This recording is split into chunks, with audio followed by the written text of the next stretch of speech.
Hello, everyone, and welcome to Griplock, Foundation Disc Golf's weekly podcast. I'm Hunter, joined as always by Trevor, and we've got a jam-packed show yet again. I've actually got 3 pages of notes for like the first time possibly ever, so we're gonna get through it.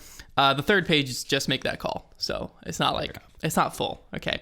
But before we get into anything, we need to clear a few things up from last week regarding the whole Las Vegas Challenge media situation. This whole $5,000 situation, there's a lot that went into it. First off, we had mentioned briefly in that segment that Johnny Disc Golf was paid $5,000 to be there that week. It was mentioned in a live stream by Paul, I believe it was on Brodie's Instagram. That's where we had seen it and we had asked about it.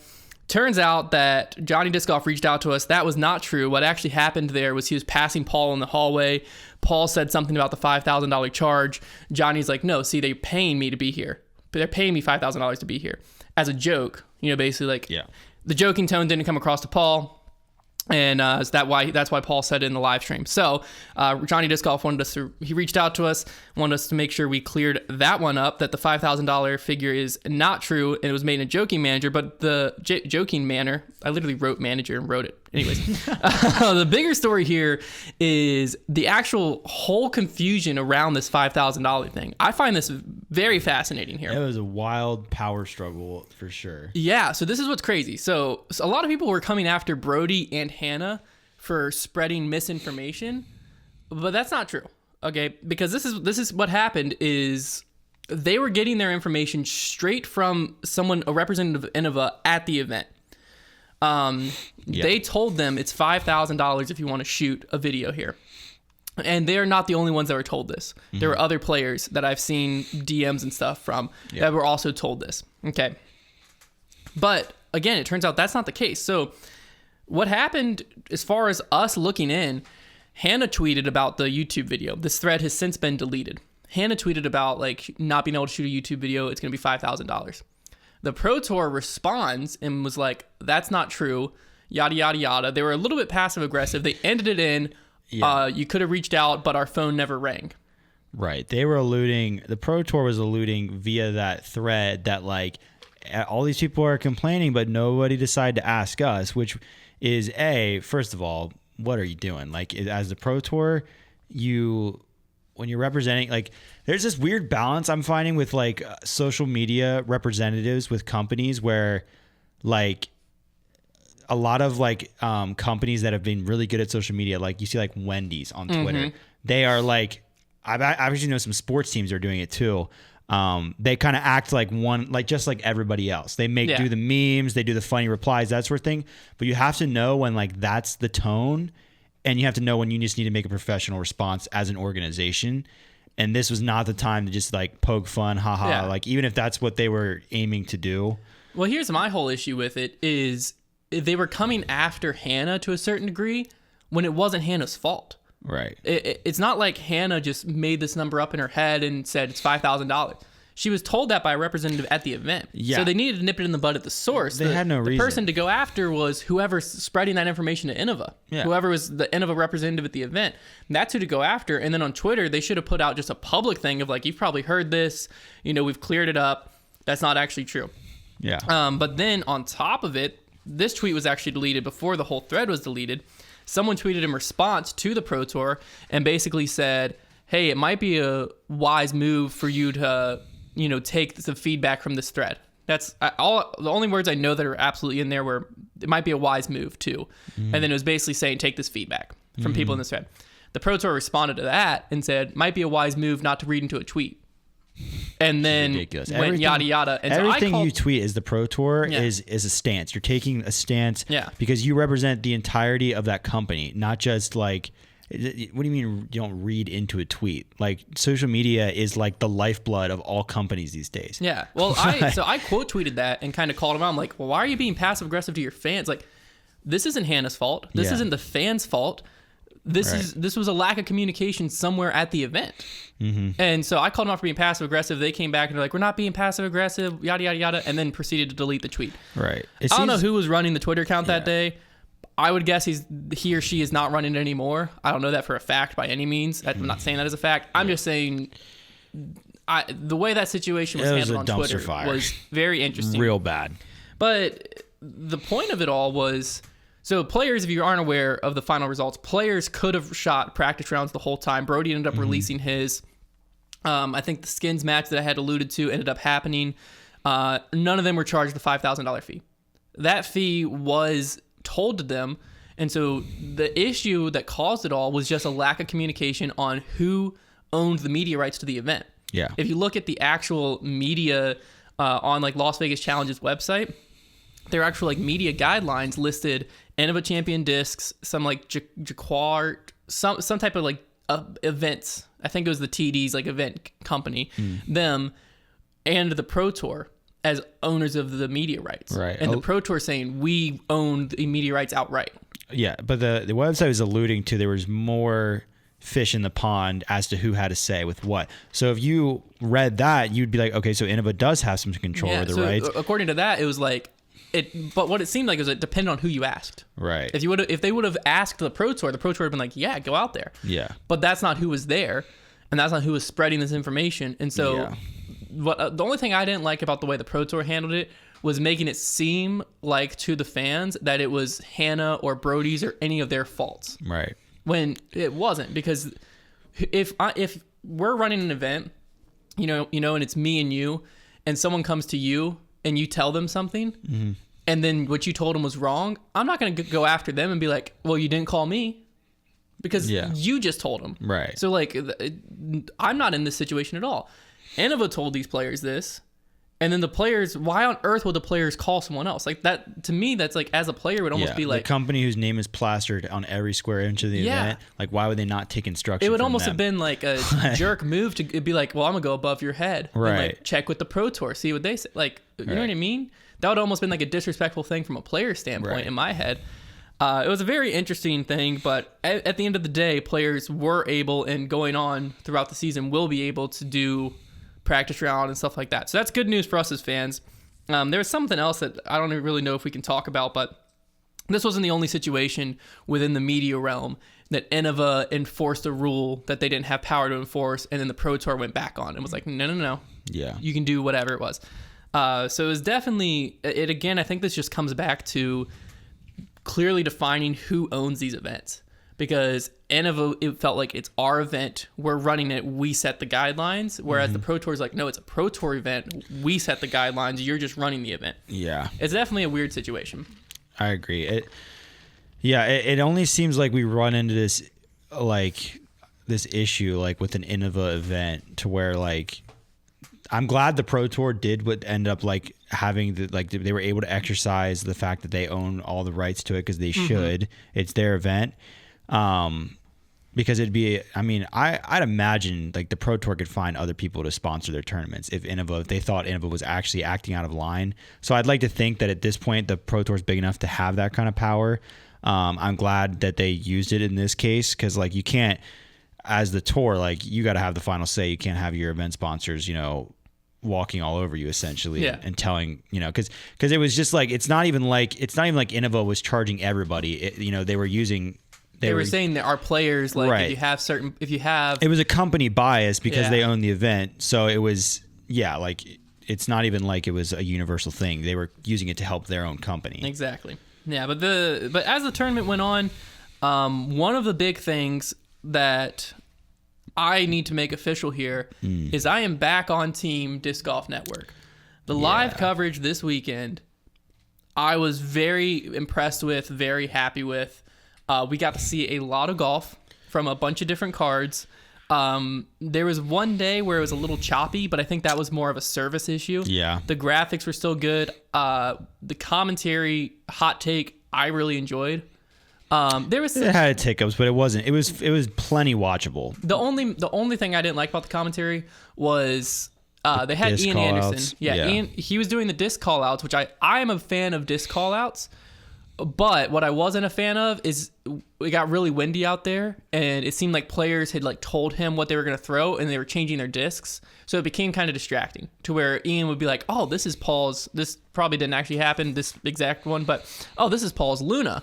And then Paul like throws an Onyx on a Spike Heiser, and then there's multiple times where Nate was like, "Are you sure? Are you sure that was a putter?" There were times where he would take like a few seconds, like trying to figure out what it was, and it's like if you know it, you know it, and like I don't mind the call outs either. But yeah, I thought that was the only hiccup in the commentary. The rest of it I thought was good. Yeah, one of the big complaints. First off, I've heard so many complaints about Nate Doss. I don't get it. I think Nate Doss is good. I think one of the things that people might not know, there's a lot of new players coming into this. And a lot of what I've heard about Doss has been like, oh, he's cocky. Like he talks about it like he's been there. Like he talks about like yada yada yada. I'm like, if there's anyone that should be doing play-by-play and giving their opinion on what the players should be doing, on like what they would do in this situation, it's Nate Doss. Yeah, he's a 3-time world champion. He was one of the best players of his generation. Yeah, like he knows what he's talking about when it comes to him giving feedback on what these players are doing or what they should be doing, what they shouldn't be doing. Yeah, and that's one of the big things I heard. Another one was like he needs to let there be dead air. And on Sunday, and no, because my thing was the audio, the way they control audio on the tour right now is the mics, like if they're not like, they don't really know when to have the mics hot or not. Yeah. Like, and if they are not talking as commentators, you don't get a lot of ambient environment noise. Like it's not like now you're hearing the players talk and them shuffling up to the tee pad and the wind. Like you just kind of hear dead silence. So it's like, and I'm sure they know that too. So they kind of consider it awkward silence. So that's why I think they're making an attempt to fill that space.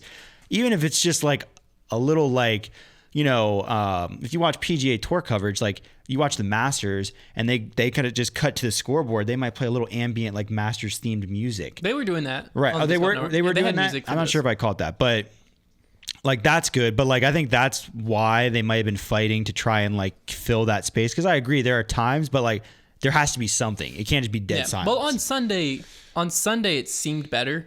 Yeah. That when there, especially hole 1, I noticed it right off the bat.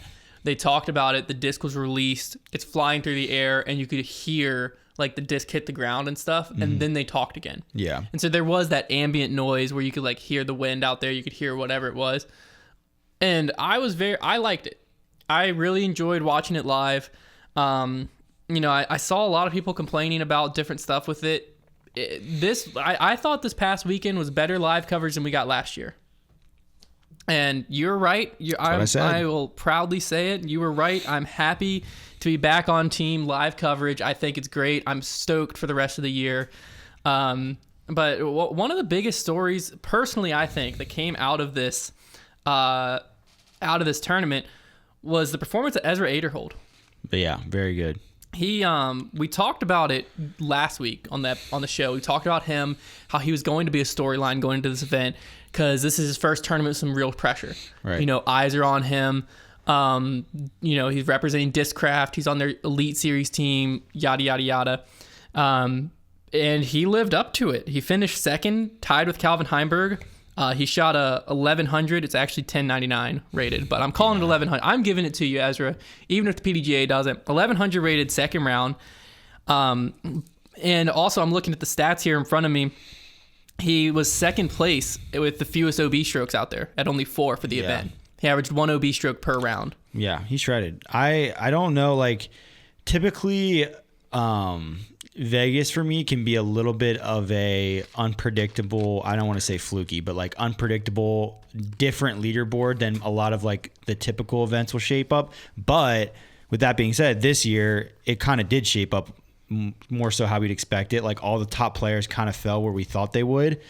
With some exceptions, but they were all kind of in the generally they were all right spots. At some point they were all in contention. Right. So the fact that Ezra squeezed himself in there and like there wasn't anybody else that was really doing that, at least later in the tournament. I was pleasantly surprised. The fact that he came out that first day shot so hot, that didn't floor me. But then when he followed it up with another good round and another one, I was very surprised. I'll be curious to see, I guess we got to wait until, everybody kind of says, well, it's an open course. We'll wait till they go to the woods, to see what, like once they go to Waco, then we'll kind of figure out what things look like versus, open players and woods players and how it all mixes up. Well, yes and no. I think even Memorial will be somewhat telling because the most recent player, there's just a lot of hyzers to be thrown on those first two courses. The most recent player in my memory that had a similar experience at the Las Vegas Challenge is Joel Freeman, right? He kind of burst onto the scene. He finished in second place. I believe it was behind Eagle. The next weekend, he went to the Memorial, came in, I believe it was 65th or somewhere way down there. He's a Texas golf guy. I guess it's I think he's Colorado. Joel Freeman? Joel Freeman's from Colorado, yeah. I thought he was a Texas guy. I must be thinking of somebody else. I'm thinking of somebody else. But so Joel Freeman ended up having a decent year on tour that year, but he was very impressive at Las Vegas. He had a few like 5th place or so finishes, but then would fall off some. Yeah. He wasn't a very consistently top end player. So that's kind of and then now I don't even know if he's touring anymore. Joel Freeman. I'm not sure. I don't think he is. He still plays, but I think he plays more locally. So that's what's going to be interesting to me, is to see Ezra over these next few events. We got Memorial next and then Waco after that. Where is Ezra sitting on the leaderboard? Is he able to consistently perform at this level? If you haven't watched it already, he was just on another one of our podcasts, the Nick and Matt show. He did an interview with Nick and Matt, and they were getting into his mindset a little bit, talking to him. And one thing I really like about Ezra is I felt like a lot of players that were in his shoes, kind of newer on tour, they'd be stoked. Like, yeah, I just beat Paul. I just beat Ricky. I was tied with Calvin. I only lost to Eagle by a few strokes. They'd be stoked to be there. His mindset was like he expected to be there. Yeah. He knew he was capable of it. I like his mentality a lot. And going into tournaments, he's like, yeah, I want to win. Like every tournament I show up, I'm wanting to win. Yeah. Versus, I'm just happy to be out there, happy to be competing type of a thing. Like he seems to be someone that I would say is a decent part of the future of our sport. Because I think that he has that kind of killer instinct to where it's not going to surprise me if he might even pop off and win a pro tour this year. Yeah. He honestly, it's going to be like I don't want to get too overhyped on him, but like he does look like to me like a guy who could be like a future world champ type player. Like, yeah, no, I agree. I was very, very impressed with him. Yeah. This weekend, he seemed like he belonged out there. Like it I didn't agree. seem like the pressure was getting to him. He had several moments where the pressure could have got to him. Yeah. And it didn't. And then also, congrats to him. He just sold out of his Tour Series Nukes that dropped on Monday. Him and Yuli, as of the shooting of this, are the only two that sold out on Discraft's website. So that just kind of speaks to he also has that marketability, which we're going to talk about Paul's news, the $10 million contract, if you haven't heard about that. We're going to talk about that later in the show, but I think Ezra will be a part of that conversation a little bit. As we go through like one or two more storylines of the Las Vegas, Eagle McMahon, this was a big statement win for him. Yeah. And by big, I mean large margin of victory statement win for him. Yeah. It was the kind of thing where he had guys on his heels going into the final round. And I think this is kind of my assessment of what happened with Paul, but I think this is kind of what happened to all those guys that fell off, where they knew going into that day they were just enough strokes behind a really good player like Eagle that they knew we got to play like perfect golf to give ourselves a chance to win. And as soon as they slipped up, they were done. Well, that's the thing is Eagle came out the gates. He didn't hot. miss. He didn't miss. So they knew right away, like when Paul made that first, had that first blow up hole, he was like, well, that's it. I slipped up, because like, and you could say, well, that's not really the right mentality. But when you got a guy like Eagle who gets enough strokes in the final round and is just throwing well and is just super talented, like you're not catching that guy. Yeah, I tweeted out, and I think it was like 8 holes into the final round, 9 holes in. And I basically was like, it didn't matter how good players came out the gates today. People were not beating Eagle. No, he did what he had to do. He went out there and it was his to win, and he took it. It looks like looking through the stats at what exactly separated him from the field, the biggest thing he was first place in was strokes gained tee to green. So he gained on the average golfer out there 19.24 strokes basically with his driving, like tee to green.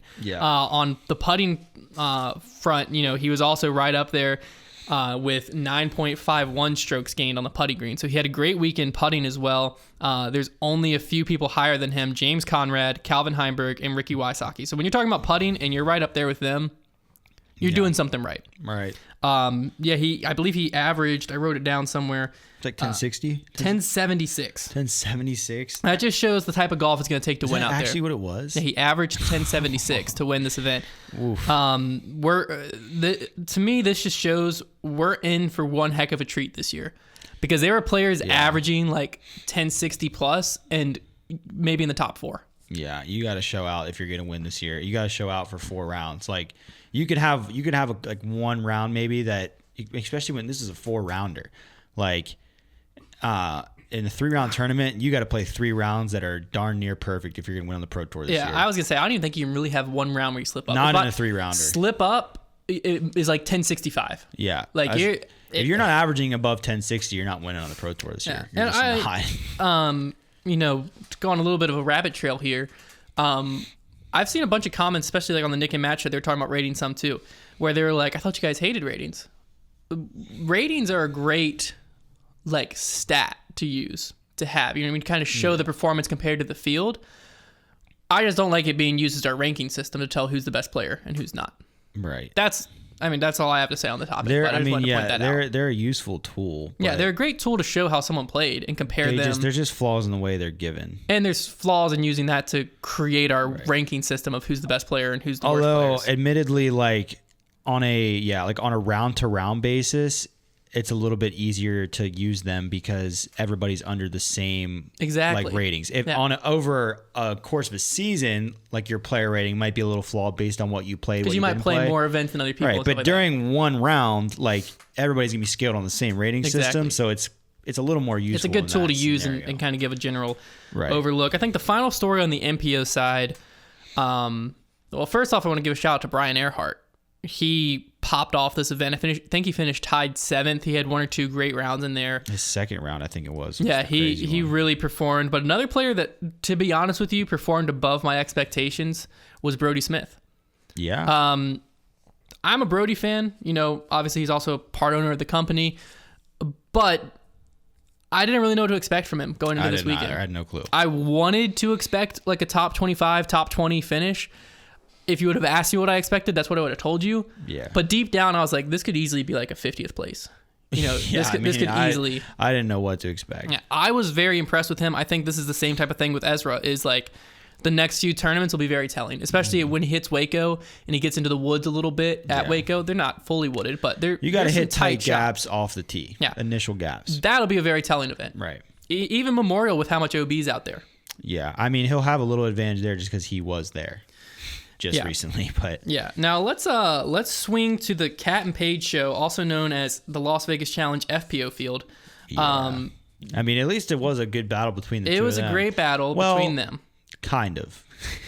Yes. Score wise, yes. So the way it happened. It came down to 1 stroke. Paige Pierce ended up winning over 1 stroke. There's 1 stroke between Paige and Cat, and then there was 16 strokes between Katrina Allen and 3rd place, which was Jessica Weiss. I'm just not even sure. 16. I just like, it's hard for me to comprehend how it happens. I guess when you think about it this way though, like it's a 4-round tournament and Paige and Cat are a few strokes better. So they're beating them by 4 every round. I think Paige Paige and Cat are like 4 strokes better than every other player on most given days. So I guess that's what it was. I think the big part of this was an open course. Yeah. It was an open course. Yeah, that's true. So they both have good distance. But I mean, because if I'm looking at these stats, first off, huge shout out to you, Disc, because these stats tell a big story here. Mm-hmm. I'm shocked. I'm geeking out over here. So gain tee to green, right? If you look at it, the top 3 names of like driving statistic are exactly who you think you'd see: Paige Pierce, Katrina Allen, and then Jennifer Allen. Right. So that makes sense with this event. And then gained putting. It's a little bit surprising to me. Paige gained 7.41 strokes inside circle 1X. So on the putting green over the average golfer, 7 strokes. Katrina Allen gained 0.7. Mm-hmm. Okay. She only lost the tournament by 1 stroke to Paige. Yeah. Okay. Jennifer Allen lost 11.45 strokes to the average golfer inside circle 1X. I think Jennifer Allen throws just as well as probably Cat. I don't know. She was within 2 strokes gained tee to green with Cat, so she was performing off the tee pretty much the same as Katrina Allen. Season, and she throws very well. She just has like no putt, absolutely none. Well, I mean, if you look at her gained putting overall, which combines circle 1X and circle 2, she lost 11.9 strokes to the field. I watched her in the Arizona tournament that she was on the card with Hammers, and like she was putting it to like, she had like 20 foot and in birdie looks on like all the holes, and she was making a ton of pars because she just couldn't make the putts. So yeah, I mean that's very clearly the part that's missing to her game, but like, that's a story for a lot of players. Putting is just, separates. One thing that it's not the story for is for two players, Holland Handley and Owen Scoggins. They both kind of dominated the field when it came to putting. Holland Handley actually was the best putter at this event statistic-wise, gaining 9.43 strokes on the field. She's brand new to the sport. She's the ultimate player, right? Yeah, she's brand new. She literally just turned pro. And then she didn't get a ton of like media coverage just because her drives weren't good enough to really be giving her chances for birdie on the putting green. I guess a lot of them were for par or bogey. Owen Scoggins was on a lot of coverage, and I thought that she was the best FPO putter I've ever seen. And the statistics are pretty telling of that. 9.23 strokes gained on the putting green. I'm actually going to click on her name. I want to look at her putting percentage. Circle 1X putting, 80%. It's not bad. I mean, that puts her pretty high up there in an MPO as well. I mean, I think Paul was like 83%. Yeah, she had a very strong performance when it came to the putting green. She ended up in 4th place. But yeah, it was pretty surprising, to see Katrina and Paige separate themselves that much from a very big FPO field. I think there's 48 players. It's fun. And like the field is really deep after those two names too. Yeah, I mean Jessica Weiss, Owen Scoggins, Haley King, Kona Panis, and like, Sarah Hokum, Rebecca the scores Cox. are all bunched. Like, am I wrong? Like the scores are bunched after those first two, right? Like, no, yeah, like the top 10. There's 9 strokes separating 3rd to 10th. Yeah, so and you then have 16 strokes separating 3rd to 2nd. So you have a much more interesting event if it weren't for those just two at the top. Yeah, it was very. But at least there was 2 of them. They made it interesting because when it came down to the 18th hole, coming down the stretch, neither of them wanted to win the event based on their throws, because you get to hole 18, you have Paige go OB off her drive, and then Katrina Allen's up next. Katrina Allen has a chance to attack the green and put some pressure on Paige. She throws OB. Yeah. So then it's like, okay, wow, she went OB pretty far away. So then all Paige has to do is just lay up. And then Paige throws OB again. Yeah. Next to the basket, give herself like a 25, 30 footer. So then Katrina Allen puts it where she's like 18 feet, which she wasn't putting amazing that day. She was putting decent this whole tournament, but that's a knee knocker if that's for the tie. So then Paige has to hit her putt. If she misses it and Katrina Allen makes it, then they're going to a playoff.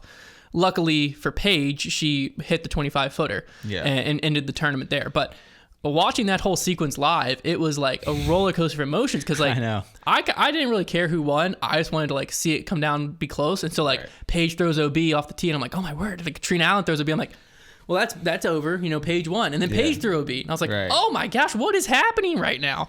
It was crazy. It was, they were just trying to give it away at that point. I think they were just trying to make it dramatic for us. Maybe someone like called in and was like, look, MPO was a runaway. I need you to do something to keep these viewers entertained. Just toss it out of bounds. Yeah. It was definitely a very fun round to watch. If you haven't watched the FPO coverage, I would definitely recommend going back and watching the final round. I'm really curious to see what's going to happen now. Like, if that's going to be the trend this year. I mean, the trend kind of last year was like, there were a lot of events where it was the Paige and Cat show, and then there would be like a few in there where Paige would play like awful or Cat would play awful, and somebody else would sneak in. It's been the trend for a number of years. I know. It's just like you see an event like that happen, and you're like, how is this not going to happen? Like, it's 16 strokes. Like, how are they not going to just every event? Yeah. I mean, I think my prediction is we're going to see the Paige and Cat show all year. I'm not going to complain about that. For how long? But that is the good question. Yeah, like how long is this going to keep going? So this is like a serious question. I don't mean this as a disrespect to anyone in the FPO field by any means, but like, what is actually separating Paige and Cat that much from the field? Like, as a legitimate question, what is it that's separating them 16 strokes over 4 rounds at an event like this? I think a lot of it in this event especially comes down to driving accuracy. A lot of players, A, don't have the distance of those players to get themselves looks, or B, just weren't keeping it in bounds. Yeah. I think that's what it comes down to a lot of times. A lot of those FPO players are good putters. And you can find a lot of good putters, and then you can even find quite a few players that are pretty darn accurate. I was just watching some FPO coverage yesterday. It was an event last year where Kristen Tatar actually beat Paige. And I was like, man, all these girls in these cards, it was her, Paige, Shu was on there, and I forget who the last player was. I was like, all these girls really throw the disc really well. And I'm just thinking, like, why is Paige just smacking them around? I know Kristen Tatar is not currently able to get to these events. And I know we still have all those players from overseas that can come flood into the FPO and really mix it up. But for now, even though, and I think it just literally comes down to just a combination of distance and keeping the disc in play. Yeah, that's what it is. Because OB just adds up so much. No, that's true. That's true for sure. Because I was just looking at it and like just looking at it from numbers wise, I was thinking, I'm like, if you compare it like field wise, MPO to FPO and like the stroke differential, it really isn't as criminal as it seems.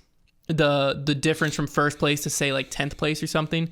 If you look at it ratio wise, how many guys would have been in there if the FPO field was 150 or whatever it is. But there was a lot of guys in it that had a chance to win. Exactly. Until the last round, like there was a pull away. But even that, it's mostly because all those guys were firing for first and dropped down a bunch. But even if you look at it that way, I don't know the actual MPO field size, but let's just say it was 50 and 150.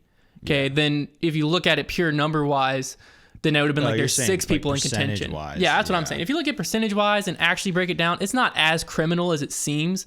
It's just when you look at second place at third place and there's 16 strokes, I think it's more because it's the same two. In the MPO, it's not going to always be the same. That's true. That's breaking away. Because I don't have a problem if 2 players are breaking away and battling an MPO every time, but it's different guys because it always is. Yeah, that is true. It's not just Paige and Kat. We kind of speculated this before the season.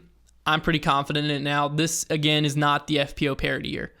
I think we're still like a year or two away from where Haley King, even Evelina and Kristen Tatar being back over here and Henna Blomroos.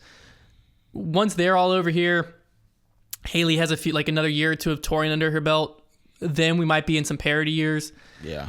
I think this year it's going to be Paige and Kat, and probably mostly Paige, to be honest with you. Yeah. I think Katrina Allen can win. I mean, she throws the disc just as good, if not better, than Paige. It's just the putting. Yeah, that's all it comes down to. Her putt's miles behind. I agree. Yeah, and that's where if she's putting at the level of Paige, she probably just beat her this weekend. Or most weekends. Based on the stats, I mean, she was 7 strokes behind her. Going back to what I just said about coverage, right? Where I said if you haven't watched FPO coverage, you should. I'm talking about post-produced there, but you might be thinking to yourself, right? Like, Hunter, it's 2021. Why on earth are you bringing spoilers up on your podcast? I don't know either. But apparently we still got to talk about this. Yeah. Because we posted, for those of you who don't know, the Nick and Matt Show has joined the Foundation Podcast Network, right? They landed Eagle McMahon, the winner of the Las Vegas Challenge. So I posted on Instagram, Nick and Matt Show having Eagle McMahon, the winner of the Las Vegas Challenge. Comment after comment. Are you kidding me? You just spoiled the event. Spoiler. What? Why wasn't there no spoiler thing? Let's take a deep breath before I... So then it gets worse. It gets worse. Because then I went to the Disc Golf Pro Tour's Instagram account, the official people who put this event on, the Pro Tour. Yeah. I went to their post where they said, "Congratulations, Eagle," and put his score up there. Comments on there were saying, "What the heck are you spoiling it for?" And I'm sitting back, and I'm reading these comments, and I'm like, "Are you kidding me?" This is the... Picture this. We're going to the PGA Tour's Instagram, okay? And you see, instead of seeing, Tiger Woods fist pumping with a Masters champion behind him, a sick graphic, you see spoiler, swipe to see who won. Yeah, it's what? childish. Sports are meant... Okay, here we go. I'm going to just get started on this. Sports are meant to be consumed live, okay? It's a real current event. It's happening. There are so many different ways. It's not like there's only one way behind a paywall to see what's happening. There's so many different ways to see it. You can... Hunter and I are not sitting down and watching every minute of coverage. We're looking on UDisc Live. It takes 2 seconds to check. And also, if I've heard people complain, I don't want to pay for Disc Golf Network. Have you seen how many stories the Disc Golf Pro Tour is posting? Yeah, they practically post the whole coverage. You can look at the whole coverage. Here's the other thing. If you are honestly I know some people who even they would do this for football games. They'd be like, I really like to enjoy it in the moment. I can't watch the Pro Tour at the time. It's not even the $5. I don't have the time at the time. I want to wait. Then that's fine. Number one, that's not for me, but that's fine. But then just don't go on social media. Yeah. You can't go on social media and especially go to the account, follow the account of the company that is putting on the event. And it's their responsibility as that company to inform everybody what is happening because that's their job. It's their event. how on earth are you going to blame them for spoiling the event? They're not spoiling an event. It's not a movie.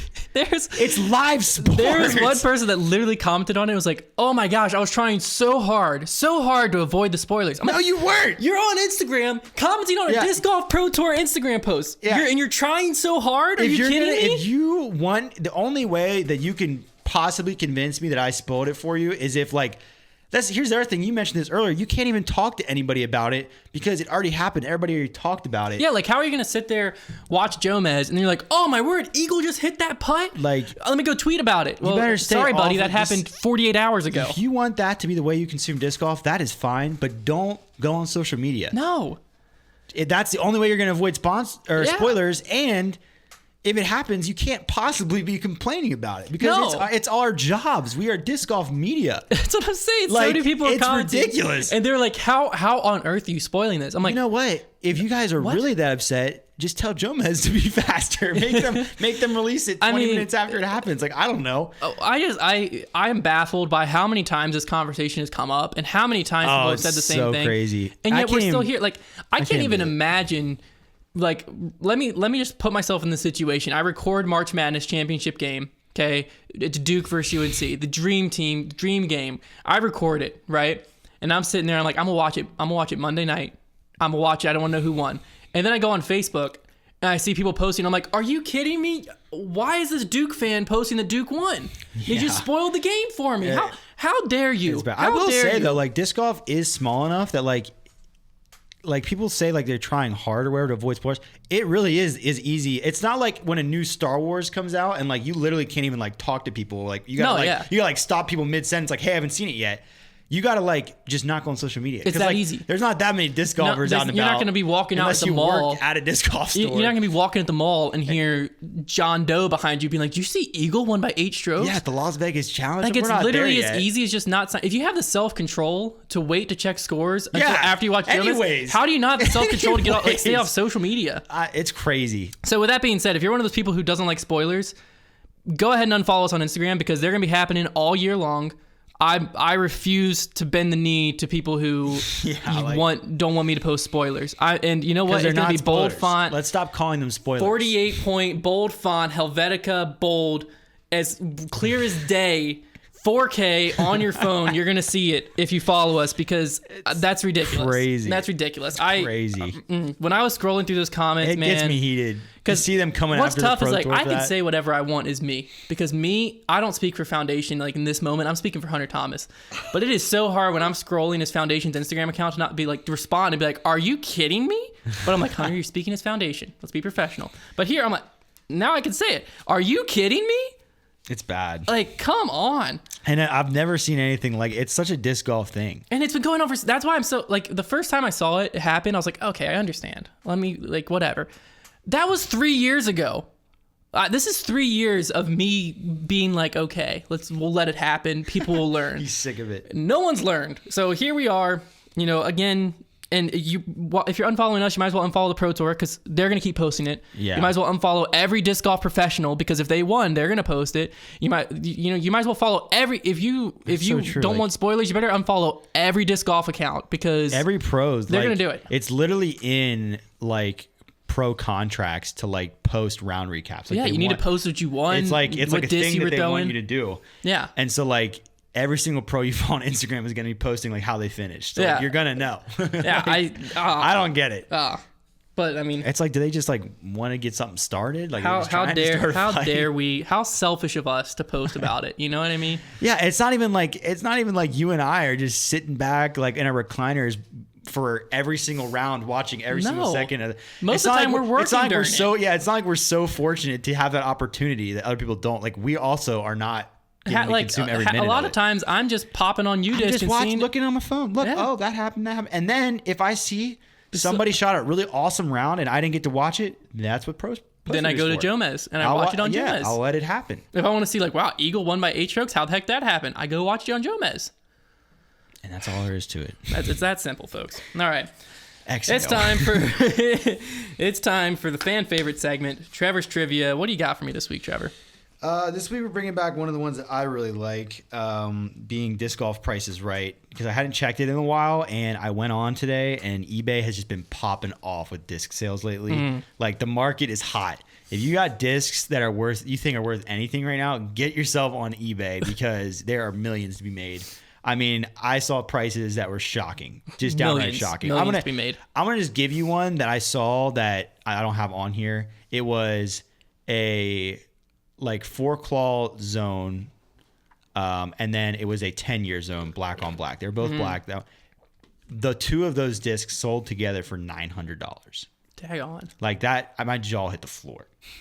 So anyways, with that, so the way we're going to do it today, I'm about to suck at this I'm going to be a little bit less harsh on you. I'm about to suck at this game. Well, I'm going to make it a little easier on you because we're going to do two categories. We're going to do the 100 or less and then the over 100. So like the first one, like this, it's not going to be like you have a range of like literally that could be $50 or $800. Yeah.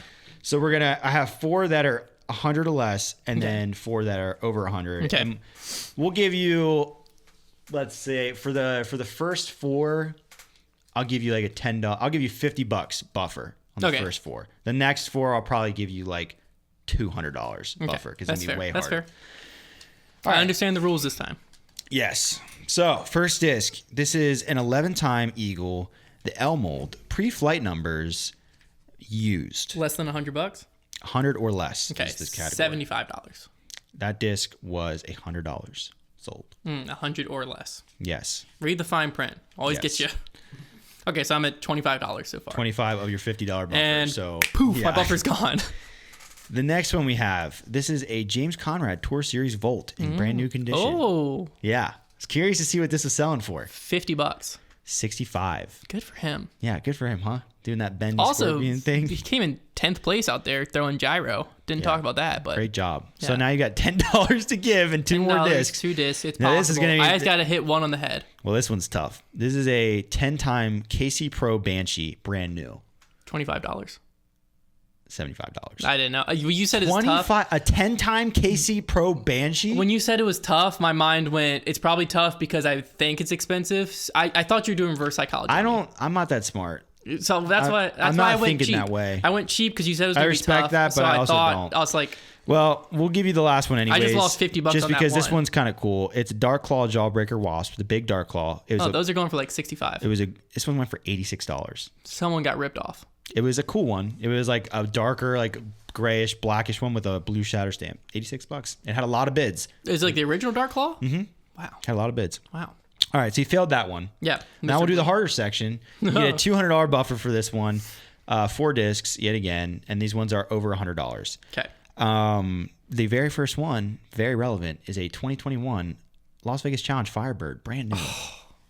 Those got to be going for so much money. I'm gonna say $250. Yeah, right, bro. And it's gone just like that. $425 sold. Who is paying that much for a disc? You got to keep going because this is entertaining. All right. I don't even care if I get them right or wrong. Yeah, I mean, you pretty much lost. This on the topic of Firebirds, this is a brand new 2015 Sexton Firebird. Those are the ones, man. And he literally wrote in the description, the Holy Grail. It is. It is. Those are the good ones. And when I saw how much this sold for, I thought, man, if only we all had the foresight to just buy like 10 of those things and sit on them. $500. Right on the money. Dead on. 500. Let's go. Wow, you're still in it. I'm back. The next one we have is a Discmania Tilt. Brand new condition. First off, let's just point out these are in baseline plastic. It's the only one they make it in. I know, but like whatever I'm about to say, it's in baseline. 150 is 110. So I lost Not it, didn't bad. I? Or am I? How close am I? You guessed. I lost what? 125, then nailed it, and then lost. No, wait. What was your first guess was 200 on the Firebird, and it was. I thought I went 250. You said 250, right? So you lost 175. And then you just lost. Yeah, you lost. Well, you made it to the last disc. This is the last one, though. We'll do it just for the sake of it. This is a black on black with a green. He called it the Monster 4-claw because, parts to have the Monster Energy Gator or whatever it was. This is brand new. Black on black with the green 4-claw zone. The black on black. Are those the one that only Paul had? The Discraft logo. So where it says Discraft, that's black on black. The claw is like the green. So it's really $550. cool. $750. Jeez. Ladies and gentlemen, if this taught you nothing, I've had hit to eBay right now with your discs. We've had so many of those discs. Like that color combo, I'm pretty sure they passed through our store. We sold them for $19.99. And I'm like, if I would have just slipped one in my back pocket and walked home that day. The disc collector market is steaming hot. I could retire. It's crazy. I mean, when I saw the 2015 Firebird, I could retire on $500. when I saw the 2015 Firebird for $500, I was like, oh my gosh. Like, and on eBay, you used to like not be able to really flip on eBay. No one cared. No, eBay is hot right now. So strike it while it's hot. Get to eBay because I was crazy. scrolling through and there's a lot. Anything that's worth like 60 to 100 right now. I mean, just pages. I wonder if it's outside disc golf. Like I wonder if people are getting in on it. I don't know. And because it was always dollar disc golf auction and disc golf thrower exchange when I flipped stuff. There's a lot of Innova on there right now. That's always been kind of the collector. Like anything you see. I'm just surprised it's sold on eBay. eBay used to not really be a thing. You would always get less money on eBay, but that sounds like you're getting more. They're doing it, and the 4-claw stuff. They're doing it. It's happening. If you got 4-claw buzzers or zones, they are worth a lot. I've got a 4-claw signed by Paul, but it's set aside for a foundation giveaway at some point. Yeah, so don't you dare. That's disgusting. No, I would never flip it. Yeah, it'd be worth a lot. I've got a disc that I would bet would go for a few grand. Which one? It's a plastic that Innova never actually made. It's not my disc. It was Paul gave it to Foundation to flip, but then people got really ticked off if retailers flipped stuff, so then we never did it. So it's just sitting in my closet. It's probably going to end up hanging on this wall behind me. But Innova was like testing out this color shift plastic. It's white, pearly, that changes. Like you can hit purple, pink, green, depending on the angle it hits. And it's a champion type plastic, right? It's like luster-esque, but pure white in color shift, and then has the 3-time McPro Rock 3 stamp on it. Oh, it's gorgeous. That's priceless. Yeah. That's priceless. I mean, there's no telling what that would go for right now. Thousands. Very easily thousands. Yeah. Wow. If you see, it's one of a kind, is it? No, that he's the only one that had them, and he has 5 of them. I have one. His brother sold one, and then he has 3 more. Wow, it's a valuable disc. Yeah. Maybe one of the most valuable discs I've ever heard of. I'll bring it in maybe tomorrow. Maybe I'll not bring it even. Maybe bring it in a briefcase. I'm not gonna bring it in when Connor's here because Connor's back here his backpack. He wants to bag that thing. His backpack will be a little heavier. I bet you that'll Heiser flip just the way he likes it. Speaking of Paul McBeth and ridiculous money, yeah, you like that transition? Look at that segue. It came out the day in between when we recorded our podcast and when we released our podcast. You know, the typical grip locked curse. Discraft dropped this hype up video. Basically a mini documentary on Paul, to be honest with you. Hashtag McMoose. And at the end, released his deal, everything about his deal. Well, not everything, but they released it's a 10-year, $10 million deal. Yeah. It's groundbreaking. Like $1 million a year for 10 years. We have a lot to talk about with this, but first off, it was picked up by TMZ, Barstool Sports, The Guardian, The Score, and I'm sure more than that. I think I saw something else that had like 700,000 followers pick it up. I mean, yeah, definitely an attention-getting contract. I never saw it on ESPN, which was weird, but I know, very surprised by that. But this is I must have just missed it. This is the first time, like, it's big for 2 reasons. Obviously, it's a ton of money. That's great. Huge contract, biggest contract ever. That's a big deal. That may be what everybody's thinking about when they saw this. But really, what's a big deal is that it's the first time that contract details like this have been released to the public. Not just like, well, they know because they know a pro who also knows that pro. It's like they flung it out there. Paul's contract's been released somewhat before, like a 4-year, $1 million deal. Was that released? I'm pretty sure it was in the LA Times. It might have been his end of a deal. Some of his deals have been kind of released, but this is the first one that's been like big time release. I'm saying they made a promotional video about it. Normally it's been like almost like it's leaked, like Ulti-Rolls posted it or whatever. This is the first time I've seen a company like Discraft come out and be like, this is the first time where boom, most people in disc golf are going to really know about it. Yeah, and it's going to shake up the industry because now there is a standard for what the best player in the world is worth. Exactly. Well, that's what I was going to say is I think this is big for outside exposure. Sure, like TMZ and everyone picking up. But to be honest with you, I think this is a bigger deal for the inner workings of disc golf. Because now it almost holds companies a little more accountable. Because beforehand, if you were close to Paul or you asked Paul, he would probably tell you his contract. Right. And the same goes for most pros. Mm-hmm.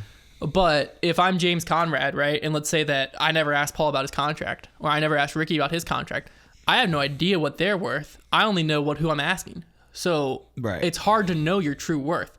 Now that this is out here, if I'm Eagle, Ricky, Calvin Heimberg, Kevin Jones, Chris Dickerson, I'm looking at it and I'm like, all right, well, I've got negotiation power for my next contract. Because that's literally how it works in other sports. Like that, during an off season, what will happen? Like in the NFL, a quarterback will get a deal, and then the next quarterback will get a bigger deal because like they'll be like, well, I want more than he got. Yeah. Like that's how it starts working in sports. Like they leapfrog off of each other, and their agents like use that as leverage, and it's basically like this continuous like upward trajectory, especially for like rookies when like they're defining what they're worth, because they'll be like, well, this guy won this national championships, this was his signing bonus. Well, my guy won a Heisman. Like it's going to be very interesting to see how athletes handle it, how many guys are willing to walk into a room and be like, and the problem is it's a little misleading though, because in the, let's say NFL example, they just have a set amount of money under their salary cap to distribute to players. That money is just there. It's just used strictly for paying the players. Yeah. In disc golf,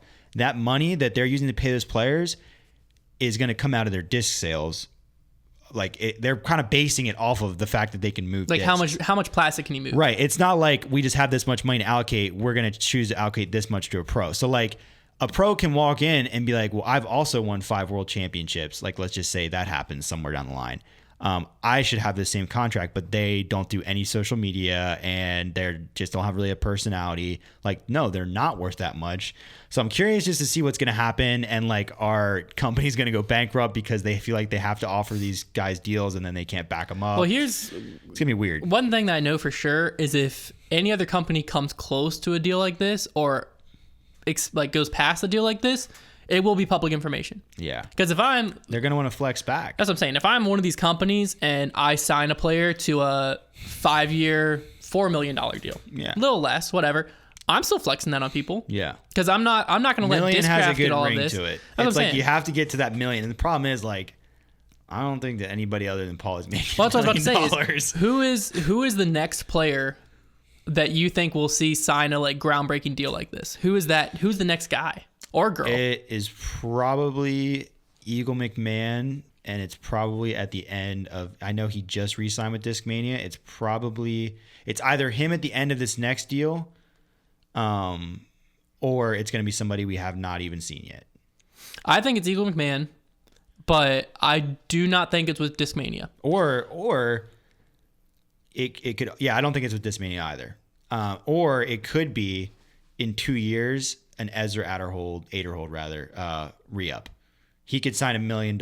It might be 3 years, $1 million. Yeah. But he could sign a deal if he plays really well for 2 years and is a top 10 player and is young. Discraft might sign him to a deal like that. That's true too. I still think the next guy, but like big deal, is Eagle. Yeah, big deal like this, Eagle probably. Well, and why I say I don't think it's gonna be with Discmania is one factor and one factor only. And that is that they don't make their own discs. So they are always going to be throttled by another company. Now, right now, it's 3 other companies. Yeah. But that's still 3 companies that they have to get a yes from in order for discs to be made. Right. I don't know the inner workings of all the contracts, but I do know they're not making their own plastic. So that's where, to be honest with you, from a standpoint of Eagle re-signing with Discmania as a brand, it didn't surprise me. But from like a bigger picture, Eagle signing with Discmania again kind of surprised me because I feel like the potential with Discmania is just capped. Like you can only go but so far, especially right now. They're not even making some of their best molds. I mean, he will be. The one thing you can say is he will be priority number 1. Yes, them. And I'm sure I'm sure they pitched him something that we don't even know about yet. I'm waiting for that to be the case. Because like the way things are going with the whole like Discmania originals, like only making 5 of them or whatever, like things seem to be heading in a wrong direction for them. And so for him to just re-up for how like 3 years, is that what? I forget exactly what it was, but it's a multiple year deal. Yeah, like it seems like they must have given him some kind of game plan that gave him confidence to be like, yeah, I'll re-up. Or maybe he even has an opt-out after a year. Maybe. It would be a smart move. I hope players are doing that. It'd be a smart move for Eagle to have some kind of opt-out. Yeah. One thing that I have seen a lot is players talking about so-and-so deserves it more than Paul because they're better than him. Or what? Which, first off, I think who's number one in the world right now is just completely relative, because there's like, it could be a lot of guys. There's so many guys that on the MPO side is what I'm talking about. There's so many guys that you could easily make a compelling argument for them to be number one. So yeah, I mean, you could say Calvin Heimberg, Eagle, Ricky, Chris Dickerson. You can make a compelling argument for almost any of the top like 7 players in the world. But none of them move the needle. But that's the thing, is the biggest part of these contracts is marketability and how much plastic they're moving. Mm-hmm. Skill, I would say, is like third. I would say skill maybe makes up like 10 to 15%. You have to be good enough to earn one of these contracts, but if you're good enough and you're not moving plastic, your play doesn't matter at that point. Right. If you're a great player, you're coming 15th place every weekend and you're selling 500 signature discs. Well, you know why? You know who we're forgetting about? That big contract thing? Brodie Smith. Mm-hmm. He might be the next one to sign a contract like that, because he moves plastic like nobody's business. That's true, but the tough part of that career length, longevity. Well, it may not be a 10-year deal, but it might be the next time we see a million or multi-million-dollar deal. That's also a true point. Because I bet I can tell you right now, other companies, especially too, are seeing the way he moves plastic, and they're absolutely licking their chops. Well, here's another thing too, because my next question is, who is the next company to offer a contract like this? I'm gonna go ahead and answer it with, I have no clue. I think it's dynamic. I could see it being dynamic, because the first company like that would make sense money wise that could afford it would be Innova, right? Because they've been so big for so long. Right. The thing about Innova is, I don't really know the best way to put this. It doesn't seem like a priority for them. Marketing their players doesn't seem like a priority for them. Yeah. They just come out with the Tour Series discs, and that's that. Discraft, we're seeing them create full lines around players. You're seeing them literally brand players and create own brand websites for these players. You're seeing them do, like, so far we have the Brodie Roach, the Get Freaky Crystal Flex Zone, the Paige Pierce Fierce, the Onyx, Zeus, Hades. You're seeing them like really invest in building these players and giving them another outlet for more and more income, so that these contracts make more sense. Yeah. With Innova, how are they going to recoup Ricky's contract with his signature discs, like the Destroyer and the Pig? But the Destroyer and the Pig have always been around. Right. You know what I mean? The Destroyer always is. And then how can you even tell if he's the one moving the needle, or if because Calvin's throwing Destroyer so well, that's what's moving the Ricky Destroyer needle? You know what I mean? Yeah. It's really easy if you create the Paige Pierce Fierce to know, hey, Paige Pierce is moving the Fierce. I think Innova still benefits a lot from the fact that they were the first ones to break into the market, really. They're sitting on sporting goods shelves everywhere, things of that nature. So like they make a lot of money that people probably don't realize, like Amazon even. Probably their sales are probably killer on Amazon. And they also have a lot of loyal fans. But what I'm saying is... So I don't think I think they're like maybe sticking to the past and not focusing around their players, when we all kind of are in agreement that like marketing around your players, like Discraft has like made Discraft like a Paul thing. Well, that's what I'm saying is, like, if you look that's the new model. If you look at the like year sales in the past, right? Innova had Paul, obviously, until 2018. Innova was in everyone's bag I knew. I mean, it's mine. Everyone was carrying Innova. That was the plastic to throw. Discraft, people threw the Buzz, and I saw some people with the Force in their bag. It wasn't big. There wasn't much else. Discraft was literally just relying on their Ultimate. You can ask the heads of Discraft. They'll say Ultimate was funding it. Yeah. Then with this one move where they're marketing their players, everybody's throwing Discraft. Discraft has to have just taken. I wish there was a good way to look at the numbers of this across the whole market, because realistically, our best tells is like when Infinite Disc released their like sales of the year. We don't have a good analysis of the whole market. Right. You know what I mean? If there was, Discraft had to have hurt Innova by a drastic amount. Maybe not in like, I don't know, Innova's probably still sitting on a fat stack in their bank because they've been doing this for 40 years. Yeah. But just by shifting it to be focused on marketing their players and then, building brands around their players, Discraft's taking this to a whole nother level. And I think that you're right in saying Dynamic Discs is a similar company that I could see if they had that one player. Like, let's say Eagle's the guy. Yeah. I mentioned Dynamic them too, locks down they Eagle. Have like the cap room where like they've been trying to offer that big guy. So that's kind of what I threw him out there. But that's what I'm saying is that let's say they sign Eagle. I feel like Dynamic Discs, although they don't technically make their own discs either, but they're much more locked into Latitude than Discmania is. Let's say that they're the ones that sign him. You bet your bottom dollar you're having Eagle stuff coming out all the time. It's not going to be a vapor tactic that drops once or twice a year and that's it. Yeah. There's going to be Eagle stuff available nonstop. And that's where you can capitalize on a player, and that's where you make so much money on the player, to where you can offer him these deals. Because here's the thing is, for Discraft to offer this a 10-year, $10 million deal. They had precedent to do that. Well, if you look at it, they have talked about it was a 4-year, $1 million deal. Yeah. And Bob on the video, Bob Giulio from Discraft, said within the first 3 months we outgrew that deal. Yeah. They what does that mean? They can offer that deal because they looked at their numbers and were like, we know we're going to make the money back. Yeah. Well, he literally, he's saying within the first 3 months. To me, what that says, and this isn't a direct quote from him or anything like this, isn't insider knowledge. I'm just saying, when he says in the first 3 months we outgrew that deal, that means that Paul brought in enough money for them to justify paying him $1 million within 3 months of him being at Discraft. I agree. So I'm assuming that's what that means. It's huge. So to me, I'm like, holy cow, like, what other players could move the needle like this that they're just not given the opportunity to? Players shifting companies. I think players too don't realize that just by changing companies, they give themselves a whole new chance to get back into the spotlight. Like James Conrad, who was kind of fading from the spotlight, launched himself back into notoriety by switching to MVP. If when a blockbuster deal goes down, like a player like of Eagles caliber were to move, he's got another chance to just capitalize and just explode. Well, I think the thing that we saw was there was a large number of people that were throwing Innova, like for instance myself, who were Paul fans, came into the sport, watched what Paul threw a Nova. I named my dog after the Nova. You know what I mean? Only reason I ever put a Nova in my bag is because of Paul. Yeah. Same with Thunderbird and stuff like that. Exactly. That was my bag. So the second Paul switches to Discraft and he has this whole new lineup, then you have all the Discraft fans that were already there, and then you're bringing all the Paul fans, and you're bringing this outside people of like, oh my word, look how good Paul's throwing that zone. Paul's forehand approach game didn't exist before Discraft. Yeah. He didn't throw it. It's true. And now out of nowhere, he has this sick forehand approach game. That's the zone. You know what I mean? So now all these people are like, holy cow, look, it changed his game. It literally changed his game.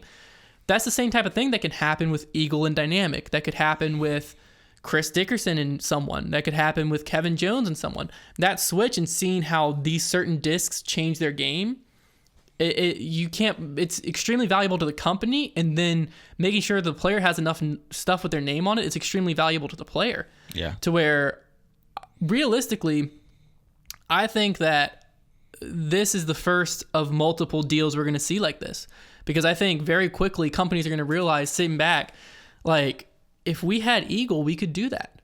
Right. You know what I mean? And be like, we like, because Discraft, to offer Paul $10 million, who knows what they're making off that contract? Yeah. You know what I mean? To be comfortable enough to say 10 years, $10 million. Another side question is, was the deal big enough? 10 years from now, or even 5 years from now, is Paul worth more than $1 million a year? Yeah. When I first heard the deal, I was like, you know what? This is actually smart from Discraft, because Paul might be worth quite a bit more than $1 million a year in a couple years. So they were smart to lock him down that way. But I think Paul knows that even though that might be the case, taking the 10-year deal at this point in his career to just lock him into retirement was the smart play. Yeah. And I think it's also, I'm sure he has a bonus and royalty structure where he's going to be able to make more than that. I think Paul also knows that even if he does become worth more, he's going to draw on outside interest that might be able to buy him out of his contract, or not even necessarily not even a manufacturer, but like he's posting the Celsius energy drink Instagram stories, like that's outside deals. Like he knows he can bring those in too. Yeah. So he's not concerned with that. That's true. Yeah. It's just, I do think that's interesting. It's like, this is a big deal, but like, if we look at the future of disc golf, 5 years from now, we might have the top 10 players are making. If he were 25 years old, I would be more so like, yeah, maybe not the smartest move, but as a 30-year-old, smart play. Yeah. All right, and as we wrap this show up, we're going to roll into an event coming up this weekend. It's just an A tier this year, which seems kind of weird to say, but the Memorial. Yeah. Is this weekend. Pretty stacked field on MPO, FPO. It's missing Katrina Allen and Paige Pierce, but still some notable names. I just want to really quickly, who do you have coming top 3 at the Memorial? Memorial, this one is going to be really tricky. I think MPO wise, I'm gonna pick Paul to win again. He has pretty good history at the Memorial. I know he didn't win. It's been a while since he's won. It's been a little bit, but they used to call it the McMemorial because he won it so much. Every year. He's coming off of a performance that, I mean, even though for 3 rounds it was pretty good performance, he'll be disappointed. So I'm gonna pick Paul again, even though he lost me a bet. But yeah, I'm gonna go Heimberg in second. I don't know if Calvin's there. Isn't he? He did just win, didn't he? Didn't he just win the Memorial last time out? I'm not sure on that, but I was looking at the thing. I'm pull up pretty the sure. list so I can make sure I don't make a mistake. I'll pull it up as you go on. But because I was gonna say him second, and then third, I'm gonna give it to Ezra. You have Ezra popping off there. I think he'll play well there. All right, let me see if Calvin's here. I feel like Memorial just has Calvin is not there. Interesting. So you have Ricky, Paul. This is in order of highest rating down. Yeah. Ricky, Paul, Josh Anton, Adam Hammes, Devin Owens, Drew Gibson, Garrett Gerthy, Caleb. Let me throw Hammes in there at second because A, it's his home turf, and B, well, no, it's not his home turf, but he's been in Arizona a ton. And B, he finished a lot lower on the leaderboard than he should have because he took literally one bad hole. But other than that, he kind of started playing well and kind of carving during last weekend. So people were kind of sleeping on him, I think, because he had that one slip up. But he'll be back. Yeah, so my top 3, I agree with you on the Paul pick. I think Paul's going to be ticked off coming out of Las Vegas. Yeah. He's very comfortable in Arizona. I think he's going to go out there and win this one. I have Ricky coming in second because I think Ricky's also going to be hungry from this past weekend. And then third place, I agree with you. I put Adam Hammes in there because the Shelly Sharp Memorial, Adam played great. I thought about putting AB in there as well. Because he couldn't do it. Yeah, he's not there yet. It was between Adam, AB, and Drew Gibson, and I went with Adam. But it wouldn't surprise me for Drew Gibson to sneak up and have a great performance here too, because they all were kind of in Arizona training this offseason. They're very comfortable with these courses. On the FPO side, like I said, we were missing the top 2 women in Paige and Kat, but we do have Haley King, Valerie Mandujano, Owen Scoggins, Jessica Weiss, Alexis Mandujano, Callie McMorrin. There's a lot of good players out there. Yeah. I'll just give my top 3 super fast. I've got Owen Scoggins winning. I think she putted very, very well. It'll be interesting to see if she can keep the disc inbounds out there. I think that's going to be a key. But when it comes to putting, I'm confident in her. I have Jessica Weiss coming in second because she performed pretty good out at Las Vegas Challenge. And in third place, I have Haley King. I was surprised with how she wasn't really in the mix at Las Vegas. No. So I was kind of on the fence on what to do with her, but it's hard for me not to put her in the field, the top 3 of this field. She could even win this event possibly, but that's my top 3. I would say Weiss is going to win. Mm-hmm. I would own in second and Val Mandujano in third. Okay. That's my picks. Well, that's definitely going to be interesting to watch. I think the disc golf guy might be doing the coverage there. Probably. Since it's not a disc golf network event or a disc golf pro tour or elite series, there's no live coverage or anything. He does a good job. It'll be post-produced only, but I'm pretty sure, don't quote me on this, I'm pretty sure UDisc Live will have the scores to check it live. I would be shocked if they didn't. I would imagine they will. But it's time to wrap up the show with the segment that sometimes stumps Trevor, sometimes even stumps me, writing the question, make that call. All right. Here we go, Trevor. You're in a tournament, and you're staring down a 30-footer on a hillside. That's terrifying. You decide to run it. It hits low, picks up on its side, rolls way down the hill, over an embankment to where you can't see exactly where it lands. But you're pretty confident you're going to get up and down from down there. So you walk down there. When you get down there, you realize you rolled OB all the way into a creek. Mm-hmm. So then you decide, you say, you know what? I'm going to just abandon this throw and go back and re-putt from that 30-footer. Yeah. But I already picked up a mini. You'd picked up your mini. Idiot. So how do you proceed, and where are you throwing from? This is one where I can just speak from like confidence of if this is wrong, then the rule book's stupid. You picked up your mini. You've abandoned that lie. You have to take that from where it rolled out of bounds with stroke. You can't. There's no way you're able to like rediscover that lie. And if there is, the rule book's stupid. So you can still putt from your previous lie. Your group just needs to all agree on an approximate location, and you play from there. Rule. It's your fault as a player if you are bad at golf and don't like realize that you should probably keep your marker down so that you can go see what happened to that putt. That's literally a mistake on the player. That's dumb. And I'm okay. I figured that was probably going to happen, but I don't care. That's a stupid rule. You pick up your mini, you abandon your lie. Dumb rule. All right, that's going to wrap this show up. Thank you all so much for tuning in. Hopefully you enjoyed. Let us know down in the comments if you agree with us, don't agree with us. If you're listening on Apple Podcasts, be sure to leave us a review. We're pushing pretty close to that 200 review mark. And we read each and every one of them. We really take them to heart. We really appreciate it. If you haven't already, checked out foundationdiscgolf.com. We've got grip locked t-shirts on there. We also have the Nick and Matt Show shirts. If you're looking for more of an interview style podcast, that's more your thing. Check out the Nick and Matt Show. Should be available on most streaming platforms, as well as right here on our YouTube channel, Foundation Podcast. They stream live every Monday night. So you can tune in to that. They'll always have player interviews. Hopefully the person who just won the tournament will be on there. If not, it'll be someone relevant, someone interesting to talk to, and you can kind of hang out in the chat room. But that's going to be it for us this week. Hopefully you all enjoyed, and we'll talk to you next week. Also important to mention that I would be that guy who picked up his mini. So he was in our last video. We'll see you next week.